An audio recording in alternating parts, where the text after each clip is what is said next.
todas e todos, categoria bancária, bancárias e bancários, começando aqui mais um Eu Tenho Direito, podcast voltado ao debate e à discussão de todo o trabalho desenvolvido pela assessoria jurídica do Sindicato dos Bancários aqui, Porto Alegre região, e escritórios conveniados. Hoje um tema muito importante relacionado a uma ação que está no STF, pediram vistas, mas envolve os interesses de milhões de trabalhadores, que é relativa à correção do FGTS. Para isso, estamos aqui com convidadas especialíssimas, como eu sempre digo, Simone Medeiros, nossa diretora aqui do Sindicato dos Bancários, do Jurídico. Olá, Simone, tudo bem? Olá, tudo bom? Tudo tranquilo. E a doutora Daiane Matos, advogada, assessora jurídica aqui do Sindicato Bancários e sócia também da VM Advogados. Olá, Daiane, tudo bem? Tudo ótimo. Isso aí. Bom, antes da gente começar aqui, primeira notícia, começar a situar um pouco essa questão, eu faço questão de pedir para vocês, mais uma vez, se inscreverem no canal, darem o like, comentarem aí o que estão achando do programa, dúvidas e sugestões de temas para as próximas. E lembrar agora, Fernanda, nossa técnica, estava comentando aqui, agora aqui na esquerda aqui do vídeo, na parte de baixo, você encontra o QR Code que tem linka lá para as informações dos plantões jurídicos, tá? Plantão jurídico aqui no Sindicato dos Bancários, de segunda a sexta-feira, sempre tem advogados das mais diferentes áreas atendendo aqui, é sempre bom lembrar. Bom, mas vamos entrando um pouco nesse tema. Primeiro vamos tentar entender de onde é que veio toda essa polêmica aí. FGTS. Estou aqui com uma matéria de 2021, matéria do G1. O título é o seguinte: trabalhadores poderão ter direito à correção maior do que FGTS a partir de 1999. STF, Supremo Tribunal Federal, deve decidir se mantém a taxa referencial, TR, na correção do fundo de garantia, que não acompanha a inflação. O trabalhador que teve carteira assinada a partir de 99 poderá ter direito a uma correção maior nos recursos depositados no Fundo de Garantia do Tempo de Serviço, FGTS. O Supremo Tribunal deve se reunir para decidir sobre uma ação do Partido Solidariedade que questiona o uso da taxa referencial para corrigir esse dinheiro e, a depender da decisão, o trabalhador pode ter o direito a ver o valor depositado no FGTS crescer. Bom, doutora Daiane, essa notícia ela é de 2021. Desde então aconteceu muita coisa e agora esse processo estava sendo julgado, essa ação estava sendo julgada na semana passada. Ministro Cássio Nunes Marques pediu vistas. Agora a gente não sabe quando é que vai voltar. Queria entender, assim, que ação é essa e o que ela está querendo? Ela está querendo botar outro índice para a correção do fundo de garantia, para a gente começar a entender esse assunto, que é bem, bem complexo. Tá bem. Bom, boa tarde a todos, Simone, Caio. Bom, essa matéria, a discussão judicial que se tem já é de longa data, tá? E ela é justamente para alterar o índice de correção das contas vinculadas do fundo de garantia, né? Pela legislação vigente, o índice de correção que é aplicado é a TR, a taxa referencial. E já há muito tempo, desde 2012, acredito, a nossa ação aqui coletiva do sindicato é de 2013, se discute isso no judiciário, né, através de uma ação de revisão para troca desse índice de correção, que é TR, e a gente pede que seja aplicado um outro índice, que seja um índice mais rentável, que recomponha as perdas inflacionárias, essas coisas. A TR é o quê? A inflação, ela corrige... Taxa referencial, ela hoje está em 0,32%. Tá? Ela tem alguns outros critérios de reajuste anuais, mas basicamente é isso. Tá? Então, hoje, todo trabalhador que tem carteira assinada, o empregador deposita o fundo e o índice de correção é este mesmo, TR, tá? Então, há muito tempo, lá desde 2012, 2013, a gente vem trazendo essa discussão para o judiciário, tá? Como tu relatou aí, em 2021, a gente teve uma retomada no julgamento dessa matéria, mas que na prática foi adiado, não aconteceu. Daí agora, dia 20 de abril, a gente teve novamente a inclusão em pauta desse julgamento, dessa matéria, que se dá dentro dessa ação direta de inconstitucionalidade, que pede justamente isso que a gente falou, né? Que é a alteração do índice de correção das contas do fundo de garantia, tá? Todas as discussões judiciais, sejam coletivas, individuais, elas vêm no sentido de alterar o índice desde 1999, que foi quando a taxa referencial começou a ficar, digamos assim, defasada. Não sei se é bem esse termo que se usa, mas ela não recompôs mais o índice de correção adequado. Até aqui na matéria, né? A ação do Partido Solidariedade afirma que, a partir do segundo trimestre de 99, a TR passou a ser muito inferior ao IPCA. Isso, porque nas discussões a gente sempre sugere um outro índice de correção, ou o IPCA, ou o INPC, que seriam índices mais vantajosos efetivamente, tá? Então, o objetivo das ações é realmente corrigir esse saldo do fundo por outro índice, que não a TR, tá? Então, essa matéria vem de longa data e agora, dia 20 de abril, foi marcado o julgamento, que felizmente iniciou, né? Ele aconteceu porque havia também uma expectativa de que houvesse novamente algum tipo de adiamento ou de alteração de data, mas ele aconteceu. O relator deste processo no Supremo Tribunal Federal é o ministro Luiz Roberto Barroso, né? Então, enquanto relator, ele deu o voto dele em relação à decisão dele no processo, tá? Ele deu o voto, em seguida foi acompanhado pelo André Mendonça, que é o outro ministro, e daí, diante do adiantado da pauta, se suspendeu o andamento do julgamento até... O adiantado da pauta é o adiantado do horário mesmo. Do horário. Assim. Tá. Não vai dar tempo de decidir isso aqui. Já deu minha hora. Já deu minha hora. E é uma matéria bem importante, enfim. Né? Aí acabou que foi adiado para a próxima sessão, que seria dia 27 de abril. Sim. E daí foi nessa sessão do dia 27 de abril que o ministro Nunes Marques, que seria o primeiro a dar o seu voto, pediu vista, que significa o quê? Vamos adiar esse julgamento hoje, que eu preciso olhar melhor o processo para emitir o meu voto. Basicamente é isso que significa o pedido de vista, né? Sim. E daí ele até justifica, dizendo que gostaria de olhar melhor as razões, que é uma matéria muito importante e que ele, dentro das possibilidades, seria célere nessa análise para que novamente a matéria seja julgada, né? Então, por enquanto, hoje, o cenário atual é: a matéria foi dado o voto do ministro relator, acompanhado por um ministro, e agora está suspenso até que o Nunes Marques apresente, digamos assim, né, libere, não, podemos marcar novamente o julgamento porque eu já tenho a minha conclusão aqui. Sim. E daí vai ser retomado deste ponto, tá? Em relação ao que foi decidido pelo ministro relator, né, não é uma decisão definitiva ainda, né, o voto dele ainda vai ter que passar pelos outros ministros. Tem aqui 9 ministros, 8 ainda para julgar, né? Isso, ao todo são 10 ministros, acho que seriam 11, mas por conta da aposentadoria de um deles, temos 10 votos ainda. O que ele decidiu, basicamente, né? Qual foi a opinião dele para decidir essa matéria, esse processo? Ele refere que realmente a taxa referencial há muito tempo não recompõe o valor depositado, não corrige de forma adequada o valor depositado na conta vinculada do fundo de garantia, tá? Ele refere ali os percentuais, diz que o valor realmente é irrisório, que não recompõe o salário, não recompõe a inflação, enfim. Irrisório para ele, que ganha 30 e tantos por mês. Pois então, mas ele justifica que realmente teria que se haver uma alteração. Ele até usa como comparativo a correção da poupança. Ele refere que não tem sentido a correção do fundo de garantia ser inferior à correção da caderneta de poupança, que é um índice também baixo, né? Então, ele sugere que ocorra essa troca, pelo menos de acordo com o índice da poupança, né? Ele não traz ali a referência de uma correção a nível de INPC ou IPCA, mas ele sugere a correção pelo índice da poupança. Tá certo. Doutora, eu hoje estou mais interessado do que nunca, porque pelo que eu vi também me abrange a minha categoria, os jornalistas, todo mundo que trabalhou de carteira assinada. Todo mundo. Simone, olha só o impacto disso, o quanto os trabalhadores podem ganhar. E daí eu queria que tu comentasse um pouco. Um detalhe também nessa matéria, dessa ação inicial do Solidariedade, né?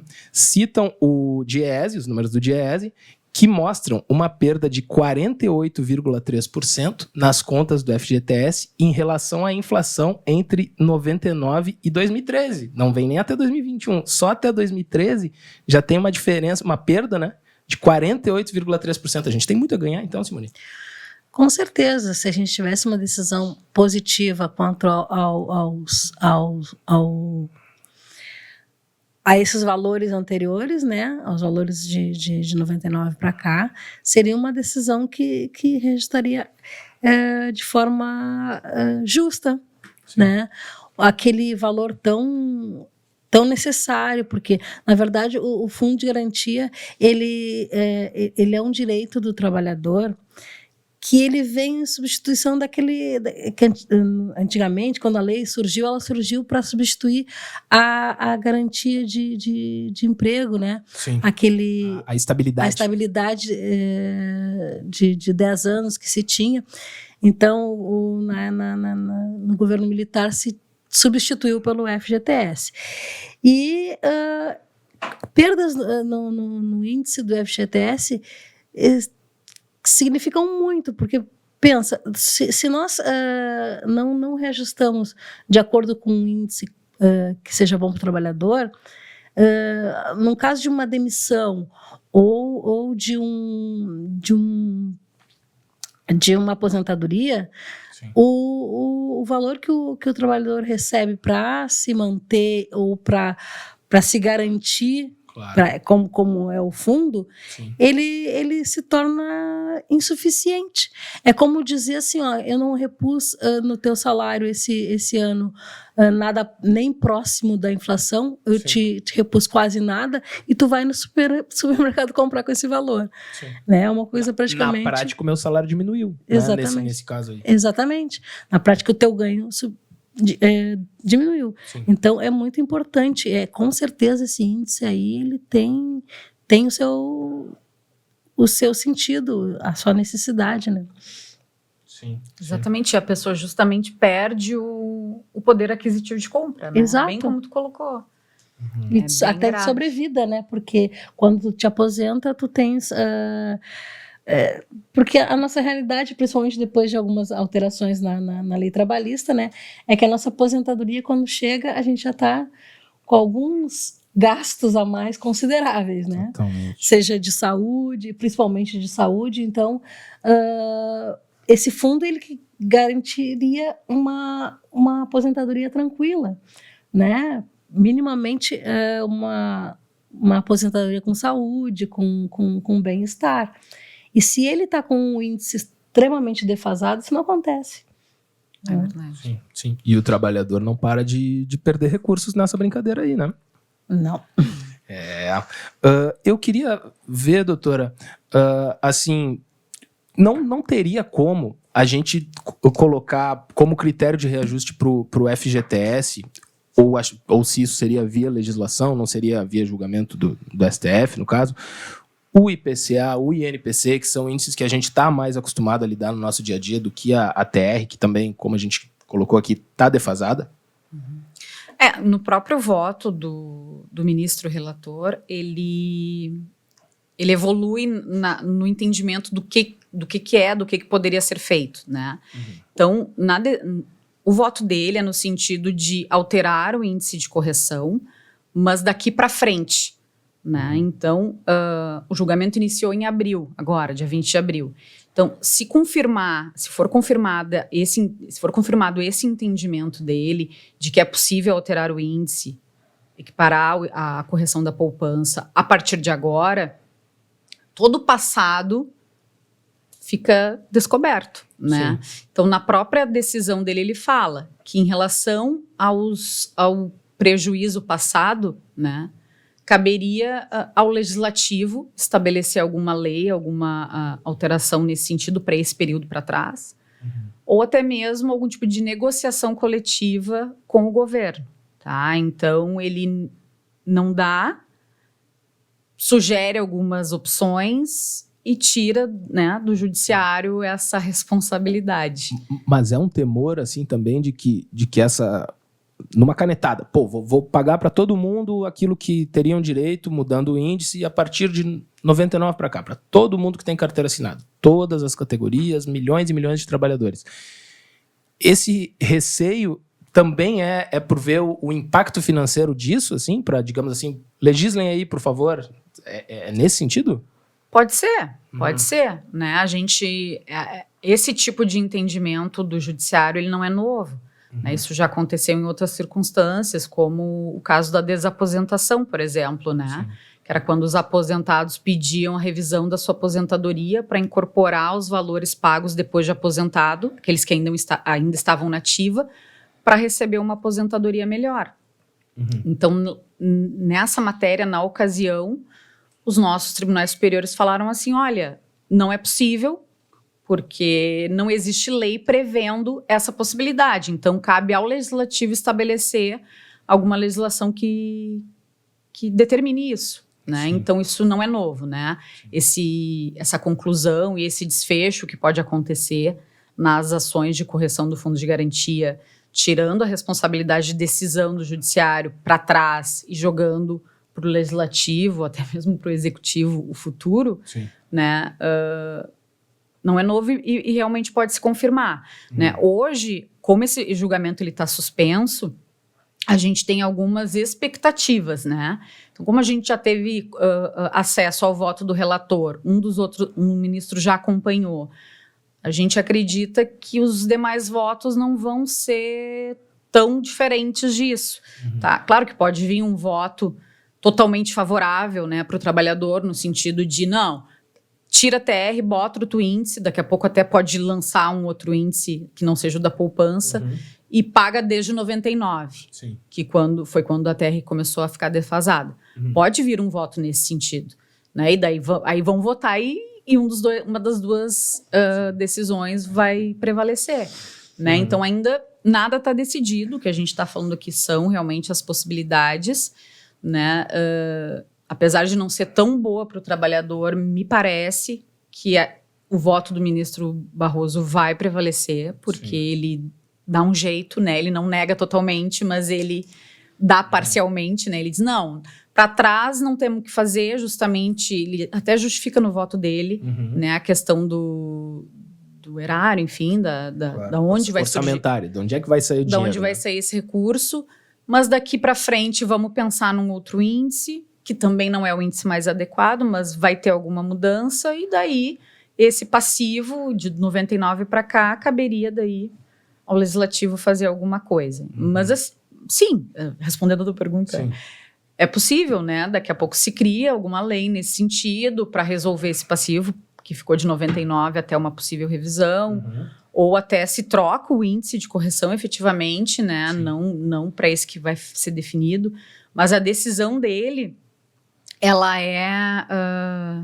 se confirmar o voto do relator, ela vem muito nesse sentido de aplica para todo mundo, né? Inclusive para aquelas pessoas que não têm ação judicial, que não estão contemplados em alguma ação coletiva de sua categoria, né? A ideia seria, dependendo do que for decidido, se daqui para frente, é a Caixa acabar fazendo essa correção para todos os correntistas, né? Para todas as contas vinculadas Sempre a Caixa, hein, Simone? Sempre a Caixa. Será que é por isso que eu estou aqui? Inventam, vão e tal e coisa, no final quem vai pagar é sempre a Caixa.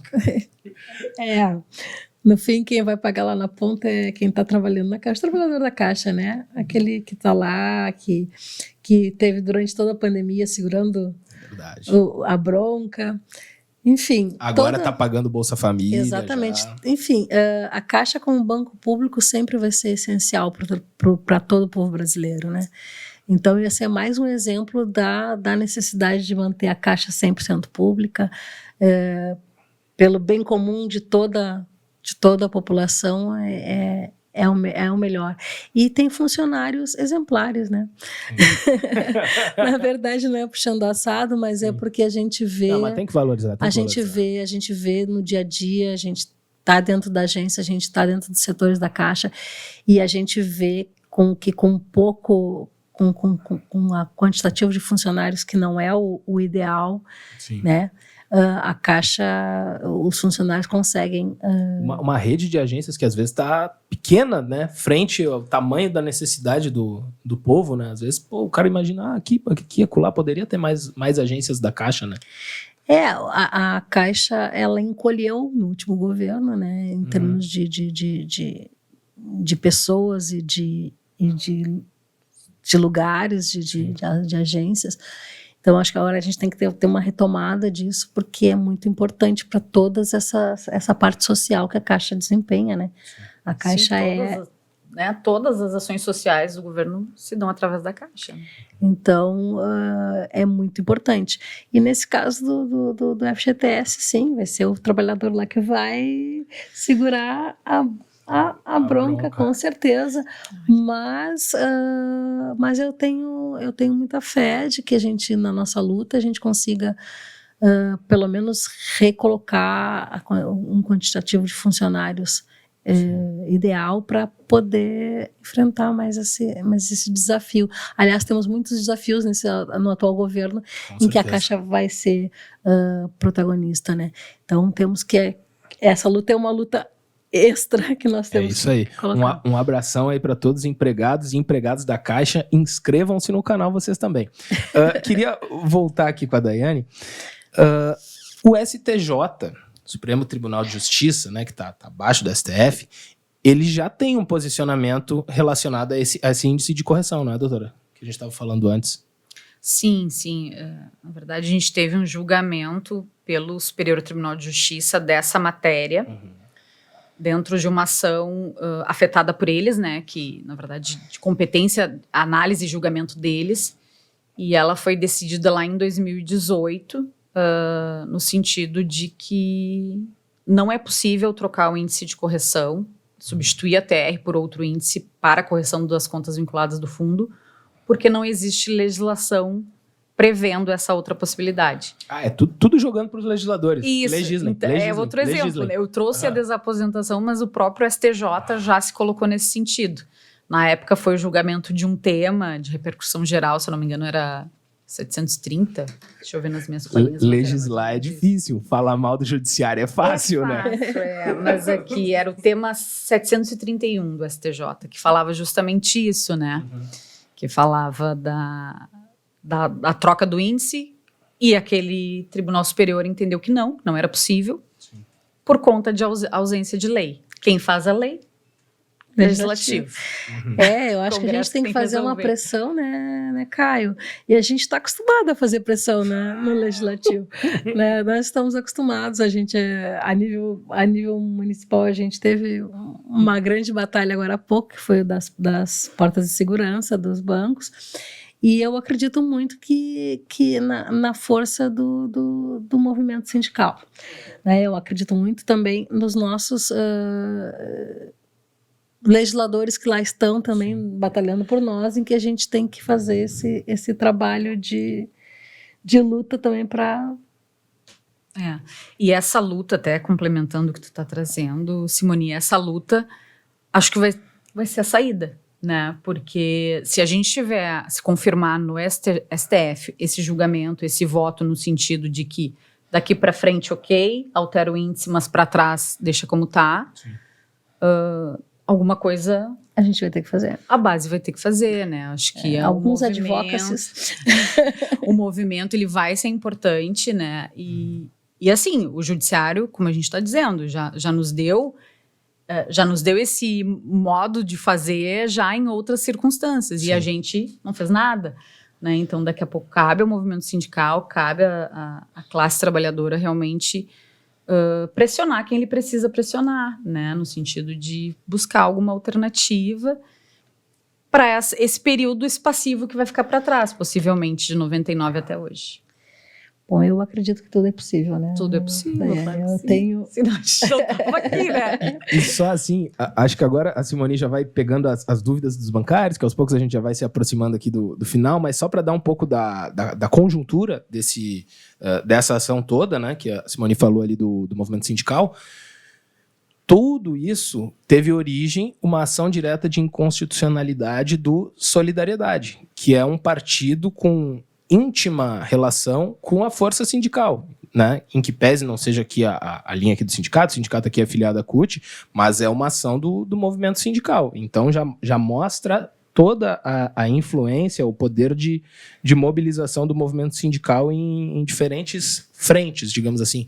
Simone, tem dúvidas aí dos bancários? Algumas, as mais frequentes que o povo mandou já? A dúvida mais frequente, que eu acho que abrange todas as dúvidas, conversando com os colegas, é como fica agora, né? Dependendo se a decisão for essa que está se desenhando, como ficam as ações individuais, como ficam as ações coletivas, né? O que, quanto a algum recurso, a gente já viu que depende do legislativo, pelo que tá se encaminhando, né? Então, a questão maior dos bancários é como fica agora? Como fica a ação individual? Como fica a coletiva? A gente pode, depois disso, entrar com alguma coisa a mais para rever esse índice que eles decidirem e o que ficou para trás? Essa é a questão. Acho que essa dúvida ela contempla vários pontos, sim, né? Então a gente pode trabalhar então nessa resposta. A decisão não é definitiva, né? É uma expectativa. Acho que a gente vai ter que fazer um podcast Correção do Fundo parte 2, tá? Mas aí tomara que com mais dinheiro no bolso, que tenham corrigido do jeito que é melhor pro povão. Mas assim, hoje a gente pode pensar em alguns cenários, tá? Mas assim, se confirmar o voto do ministro relator, que é o Luiz Roberto Barroso, tá? As ações judiciais, que se estima sejam 200 mil ações pelo país todo.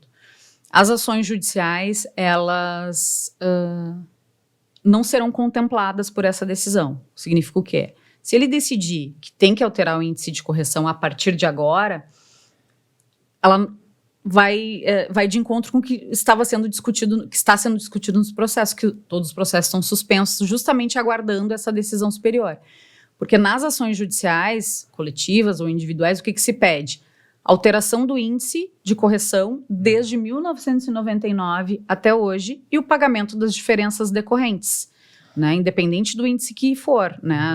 Nas ações judiciais a gente pode sugerir alguns índices, mas quem decidiria seria o judiciário, né? Então, eu entendo que se confirmar essa decisão aqui, as ações elas vão ser julgadas improcedentes, né? Ou parcialmente procedentes para corrigir a partir de agora, né? E esse passado não vai ser contemplado, né? Eu entendo que hoje os trabalhadores não precisam entrar com a sua ação individual, né? Os bancários, especialmente, a gente tem, o sindicato ingressou em 2013 com uma ação coletiva que se encontra suspensa, né? Justamente aguardando esse julgamento, e dentro dessa ação coletiva, ela é uma ação declaratória, que significa o quê? A categoria bancária tem um prejuízo na correção do fundo de garantia pela aplicação da TR. Altere-se o índice e pague desde 1999. Nessa ação coletiva, ela não tem uma relação de nomes, não tem nome CPF de ninguém. Lá atrás não foi necessária a adesão individual de cada bancário. Pelo contrário, nós ingressamos enquanto assessoria jurídica em nome de toda a categoria do Sindicato dos Bancários de Porto Alegre e região. Então, toda a nossa base territorial, seja ela sócia ou não sócia, está contemplada nessa ação. É bom esse jurídico. É muito bom. É muito bom, tá? Mas assim, então eu não vejo realmente a necessidade, até por conta do que foi demonstrado aqui, do que vai se concluir efetivamente, dessa correria, enfim. Eu acho que o importante é o trabalhador estar informado do que ele pode, do que ele não pode, tá? A FETRAF também tem uma ação coletiva. Algumas pessoas, bancários, entraram com as suas ações individuais, ok, também não tem problema, tá? Uma não exclui a outra. Mas acho que hoje não há necessidade dessa correria para ingressar com o seu processo, né? A gente sabe que muitos advogados acabam fazendo esse movimento, mas não vejo essa necessidade. Então, a gente acaba ficando realmente, de novo, em stand-by para ver o que vai se decidir. Mas se confirmar, aí possivelmente as pessoas vão ganhar os processos ou o direito à revisão a partir de agora, e esse para trás vai ficar não contemplado, não pago, enfim, não reajustado. E daí a gente vai ver qual serão as cenas dos próximos capítulos, porque eu acredito realmente, porque é um tema muito caro ao trabalhador, né, a classe trabalhadora como um todo, de que alguma coisa vai se pensar, tá? Hoje não vejo nenhuma viabilidade jurídica, né, porque se realmente se confirmar isso, não tem muito o que fazer juridicamente. Sim. Né? Mas daqui a pouco algumas construções podem acontecer no legislativo, ou algum tipo de negociação, enfim. E daí, a partir dessas possibilidades, talvez se crie alguma outra ação, alguma outra possibilidade jurídica, tá? Mas tudo isso depende do que vai ser decidido, qual vai ser o enfrentamento, e é aquilo, né? Na dificuldade que algumas outras teses se criam, né? Ah, sim. Então, quem sabe agora os legisladores se mexem um pouquinho também, quem sabe? E até dependendo do próprio movimento, né? Se busca algum outro tipo de correção, de outra forma, enfim. Daí a gente está no mundo das possibilidades, né? De novo. Mas é acreditar nas possibilidades. A gente sabe que a gente está sempre lutando pelo melhor. Eu vejo o nosso jurídico, como tu disse, um jurídico de primeira linha. E eu acho que se essa discussão está em pauta, é muito pela luta do jurídico, de todo esse pessoal que se empenhou em defender que o trabalhador tinha direito a esse reajuste. Sim. Então, eu acho que isso tem que ser muito porque é fundamental. É assim que começam as garantias dos direitos dos trabalhadores. Nosso jurídico ele é um exemplo em todas as ações que dedica ao trabalhador. Então, eu acho que fundamental é essa luta. E o impacto é muito grande, né? A doutora tinha trazido antes a informação que o impacto estimado dessa decisão para os cofres da União é de 661 bilhões de reais, porque é muita gente para receber, né? Cada um determinado valor, mas é muita gente mesmo. Isso se a gente pensar nesse passivo de 99 para cá, né? Então seria esse custo, né?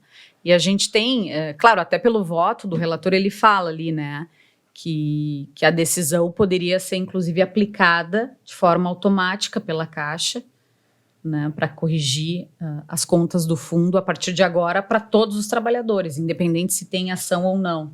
Então, por isso que é importante a gente aguardar, ver qual vai ser esse desfecho, para a gente daí fazer a parte 2 do nosso podcast. Com certeza. Do Fundo de Garantia. E assim a gente vai chegando ao final de mais uma edição do Eu Tenho Direito, esse podcast aqui dedicado a divulgar, a cobrir um pouco do trabalho da nossa assessoria jurídica aqui, Sindicato dos Bancários de Porto Alegre Região, também dos escritórios conveniados. Gostaria de agradecer aqui nossa diretora Simone Medeiros, mais uma vez marcando presença. Agradecer também a presença da doutora Daiane Matos, advogada, assessora jurídica aqui do Sindibancário, sócia do AVM, da AVM Advogados, AVM nosso amigão, nosso parceirão. E aqui na apresentação, eu, Caio Venâncio, mas ninguém faz nada sozinho. Então, na técnica tivemos a Fernanda Hartmann, na coordenação a Aline Adolfs, nosso diretor de comunicação é o Gilney Nunes. E só para frisar mais uma vez, curta, inscreva-se, comente o que está achando. E aqui embaixo, aqui à esquerda, tem o QR Code levando lá para o nosso site, para a área que tem todos os plantões jurídicos, de segunda a sexta, sempre tem gente atendendo. A sua dúvida, a sua questão será atendida por nós. Assim a gente vai fechando aqui. Até semana que vem, ou melhor, a outra ainda. Valeu, pessoal!